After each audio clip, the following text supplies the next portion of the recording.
Hello，大家好，我係 Selina，我係 Terry。由我哋今日嘅服裝嘅搭配，大家可以估下我哋今日嘅 topic 係啲乜嘢咧？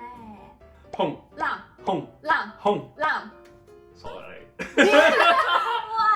你成試我個 this on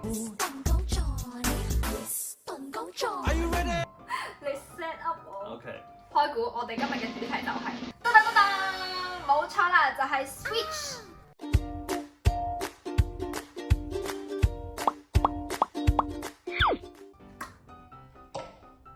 打到我你，有咩？sorry，好似揮球拍咁樣，係咁。佢 Mario Party 會咁樣噶嘛？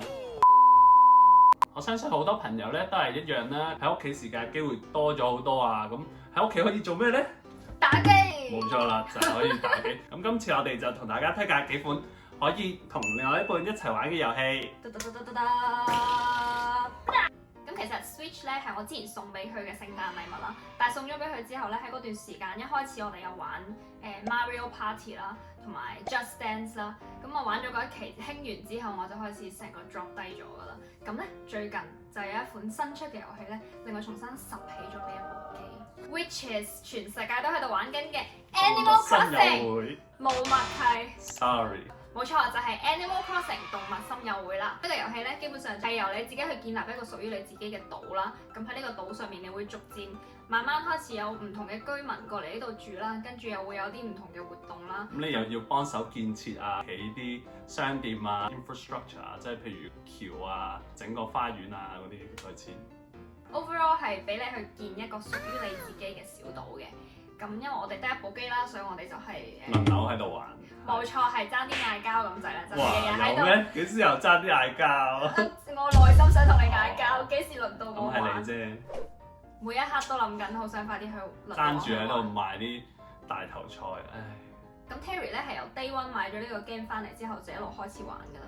我一開始有少少唔係咁理解啦，點解佢可以玩到咁入迷，每一日可能玩成7-8個鐘啦，跟住然之後仲會喺 YouTube 7-8個鐘啦，喺 YouTube 嗰8度分鐘。 search 啲片嚟睇啦，跟住一路睇一路玩咁樣。我嗰時唔係咁理解，到我一玩咗之後就入坑啦，跌咗落去出唔翻嚟啦，一日7-8個鐘，冇錯係我啊。睇 YouTube 片嗰啲都係你。睇 YouTube 片嗰啲都係我。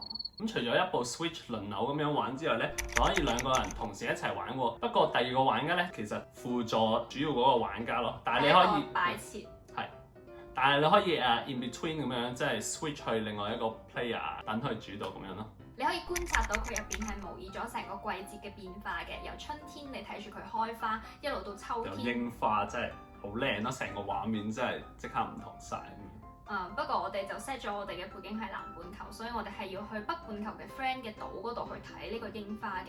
呢個都係呢個遊戲好玩嘅一個地方。通過呢個遊戲，你雖然喺屋企，但係都可以同你嘅朋友去聯繫友誼。我仲通過呢個遊戲同我一個從嚟冇點講過嘢嘅師姐，而家就關係非常之好。遊戲中咧有一個步驟就係你需要去通過劈樹嚟去獲得一啲木材嘅。咁當你劈樹嘅時候，好大機率咧會跌一個蜂巢出嚟，咁啲蜜蜂咧就會飛晒出嚟針你啦。針完你之後咧，你個樣就會好似我而家咁樣噶啦，變咗單眼。咁啊島上啲小動物咧就係會非常之好，佢見到你隻眼腫咗會關心你啦，跟住佢仲會俾藥俾你食嘅。同埋佢哋係勁把口勁甜咯，真係每日見到你就話哇你着呢件衫好靚啊，見到你真係好開心啊，同你傾偈真係好幸福啊，令我覺得住喺呢個島度呢個時光真係好好。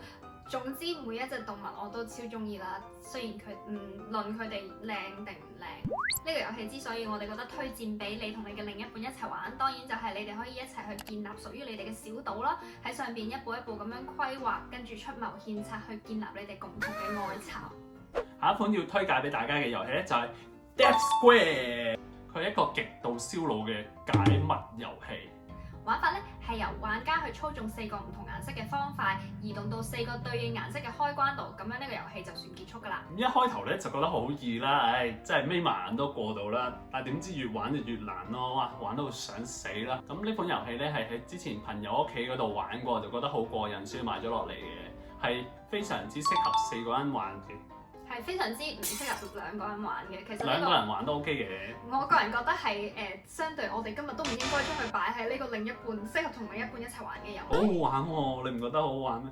但係你兩個人咧就變咗，本身4個顏色咧，4個人就可以一人 control 一個色啦。如果兩個人嘅話，就變咗兩個人每個人要控制兩隻顏色，係極其完全喺度，即係哇！即係我點我左手同我右手咁樣分別控制一個唔同色咁樣。點解佢叫死亡平方咧？就係因為佢個遊戲入邊係會有啲關卡咧，係會放咗超多死亡挑戰，即係例如激光射你啦，放啲機關去插你啦。行錯步跌落去碌死你啦。總之有好多各種 challenge 咁樣喺度 challenge 緊你啦。不過我覺得咁樣更加有挑戰性，想一直玩落去啦。keep 住咁樣玩落去，玩到我贏為止咯。就呢個好勝心喺度。我想掟爛部機。哇！你冇啊，嘥晒啲錢，好難買啊！而家想買都買唔到啊！呢個遊戲嘅畫風咧就同 Animal Crossing 完全唔同嘅，適合一啲比較中意有挑戰性，好似頭先 Terry 講咁啦，好勝心比較重嘅，咁啊大家一齊嚟燒腦啦！同埋呢個遊戲咧，由於係一個獨立遊戲，所以佢嘅價錢都相對比較平啲嘅，咁就相當抵玩啦。因為一個關卡夠你玩好耐噶啦。睇你幾聰明啊！第3款要同大家推介嘅遊戲就係 Super Mario Bros. U Deluxe。咁佢就係 Wii U 移植過嚟嘅炒冷飯 game 啦。佢係一隻經典嘅 Mario 遊戲，即係喺度橫向過板嗰啲啦。雖然係咁，但係佢加深咗2個角色。咁佢哋嘅角色設定咧係專貨俾啲新手玩家嘅，就算唔係成日打機嘅另一半啊，都好適合玩嘅。仲有一個有趣嘅點咧，就係奇洛比柯咧拎到個皇冠之後，可以搖身一變成 Peach 公主嘅，呢個可以更加吸引。好似我咁樣有少女心嘅朋友啦。抹齋咗。哇！你講緊韓文啊，塑膠韓文。呢隻 game 抵死嘅地方咧，就係你喺玩嘅過程之中咧，其實係可以互相累隊友嘅。有一啲地方咧係需要人踩人咁樣先至可以過到去啦。咁又唔係嘅。唔係咯，哇！我嗰次俾佢係咁踩我個頭盔，我上面係咁彈嚟彈去，彈嚟彈去彈。原來係咁，咁踩完都算啦。但係如果你踩完佢過咗去，你唔理你嘅隊友向前飛奔嘅話咧，個畫面一離開咗你隊友，咁呢個隊友就默認係失去咗一條生命㗎啦。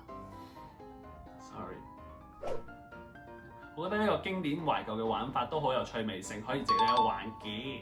咁最後一款咧，我相信大家都好熟悉㗎啦。你可能未玩過，但係你聽到又一定聽過咯，就係 Overcooked。Overcooked 啦，大名鼎鼎嘅分手廚房，合作式嘅遊戲，由2個玩家一齊喺指定時間之內完成菜式 serve 俾 customer。真係唔玩都唔知廚房原來係一個咁危險嘅地方，喐下就着火啦，行慢啲咧就喺個傳送帶度打到褪啊棘親啦，一係就行錯步就跌咗落去跌死咗啦，一係就餐廳同埋嗰個廚房係隔住一條馬路嘅，咁冇效率嘅餐廳我真係第一次見到，現實中係唔可能存在㗎啦。玩呢個遊戲咧，考驗你同你另一半感情嘅時間就到啦。如果你另一半喺你玩遊戲嘅全程冇對你發過火，冇催你，冇鬧你，哇，咁佢就嫁得過娶得過啦。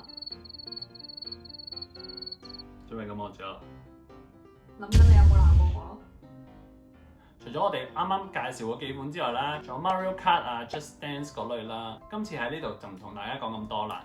咁啊，下次或者有機會再同大家講下啦。如果大家覺得有咩係適合同另一半一齊玩嘅 Switch 嘅遊戲，歡迎大家喺下邊 comment。今日條片就到呢度啦。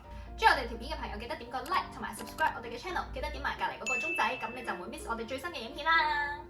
好啦，咁下條片再見啦，拜拜。